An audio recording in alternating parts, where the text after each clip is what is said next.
Assalamualaikum warahmatullahi wabarakatuh. Nama Ai Finasari, NPM 21711011. Di sini saya akan menjelaskan materi-materi dasar jurnalistik yang saya pelajari selama semester 2 ini. Yaitu yang pertama, jurnalistik. Jurnalistik adalah kegiatan yang dilakukan oleh jurnalis dalam melakukan kegiatan mencari, mengolah, menyimpan, dan menyiarkan berita atau informasi. Jurnalis atau wartawan adalah orang yang melakukan kegiatan jurnalistik tersebut. Lalu, secara etimologi, jurnalistik berasal dari kata jom. Dalam bahasa Prancis, jom, catatan atau laporan harian. Lalu, mengenal karakteristik media massa dalam komunikasi massa. Media massa adalah alat-alat dalam komunikasi yang bisa menyebarkan pesan secara serempak, cepat kepada audiens yang luas dan heterogen. Media massa merupakan hasil teknologi modern sebagai saluran komunikasi. Media cetak. Media cetak adalah proses pembuatan melalui percetakan seperti surat kabar dan juga majalah. Nah, dalam bentuk media massa sendiri ada dua, yaitu media elektronik dan juga media sosial. Dalam media elektronik terdapat ada radio, televisi, dan juga untuk media sosial itu menggunakan media online. Lalu dalam dasar-dasar jurnalistik, bahasa jurnalistik bisa disebut dengan bahasa pers, yaitu merupakan salah satu dari ragam bahasa yang dikenal di bidang tulis-menulis. Bahasa jurnalis harus menggunakan bahasa baku dan memperhatikan ejaan yang benar dan sesuai aturan yang berlaku. Bahasa jurnalis merupakan bahasa yang biasa dipergunakan oleh wartawan atau jurnalistik ketika menulis karya jurnalistik. Bahasa jurnalistik yang digunakan dalam penulisan reportase investigasi akan cenderung cermat jika digunakan dalam bahasa fitur. Dan bahasa jurnalistik yang digunakan dalam laporan utama akan berbeda dengan tajuk atau fitur. Nah, ragam bahasa jurnalistik, bahasa baku dan bahasa populernya. Standar bahasa baku di Indonesia mengacu pada Peraturan Menteri Pendidikan dan Kebudayaan Republik Indonesia Nomor 50 Tahun 2015 tentang Pedoman Umum Ejaan Bahasa Indonesia. Dinamika pengembangan bahasa populer merupakan yang terjadi dalam bahasa populer. Yang pertama ada pemekaran. Pemekaran itu adalah penerusan makna, merupakan perubahan makna suatu kata yang terjadi. Misal kata berlayar dalam kalimat berikut. Sebulan sekali suami Tina pulang berlayar. Lalu kami berlayar dengan feri untuk mencapai kampung di seberang sungai. Nah, kedua, penyempitan makna merupakan proses perubahan makna yang menyebabkan makna sekarang lebih sempit daripada makna sebelumnya. Yang ketiga, peorasi adalah gejala perubahan makna kata yang menyebabkan nilai maknanya menjadi lebih rendah daripada sebelumnya. 4. Ameliorasi merupakan perubahan makna kata, nilai rasanya menjadi lebih tinggi daripada asalnya.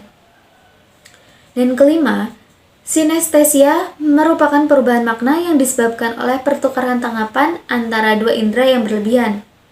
6. Asosiasi merupakan hubungan antara makna asli di mana maknanya didapatkan di dalam lingkungan tempat tumbuh kata yang bersangkutan dengan makna yang baru tempat kata tersebut dipindahkan ke pemakaian bahasa. Lalu, dalam dasar-dasar jurnalistik ada news, berasal dari bahasa Inggris yaitu berita. Secara harfiah mengandung kata news yang berarti baru. Berita adalah laporan tercepat mengenai fakta atau ide terbaru. Straight news biasa disebut dengan hard news, merupakan berita langsung yaitu suatu berita yang disajikan secara singkat dan hanya menyajikan informasi penting saja. Dalam hard straight news ini terdapat unsur 5W plus 1H. Pada dua paragraf awal peristiwa yang sedang diberitakan, seperti itu. Lalu dalam netralitas dalam pekerjaan media massa itu ada 4 poin. Yang pertama, keberimbangan. Kedua, ketidakpihakan. Ketiga, keadilan. Dan keempat sendiri, objektivitas. Lalu syarat nilai berita, sebuah berita harus akurat, lengkap, adil, berimbang, dan objektif, dan juga harus ringkas. Dan jenis-jenis berita yang pertama, strike news, feature news, in-depth news, berita malam, dan keempat, in-depth news, berita malam.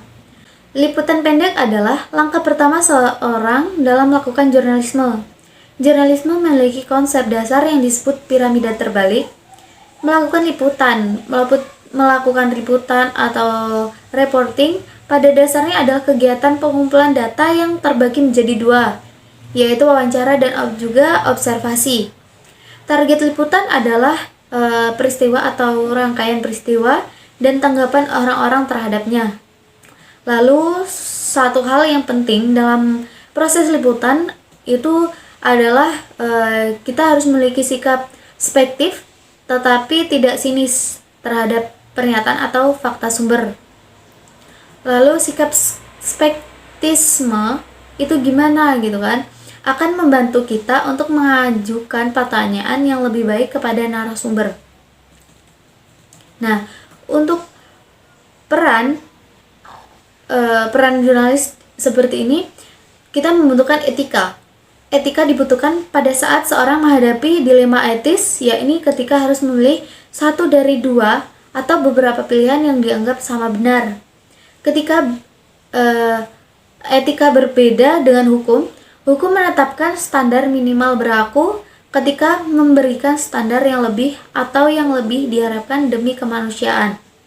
Lalu untuk etika memang membatasi kebebasan, namun di balik itu etika juga berperan meningkatkan kebebasan pers dengan etika yang dijunjung tinggi oleh jurnalis dan juga diakui oleh warga, pebisnis, dan pemerintah. Jurnalisme bisa berperan lebih merdeka dan besar di masyarakat seperti itu. Nah, itu saja materi penjelasan yang saya dapatkan dari dasar-dasar jurnalistik. Saya akhiri. Wassalamualaikum warahmatullahi wabarakatuh.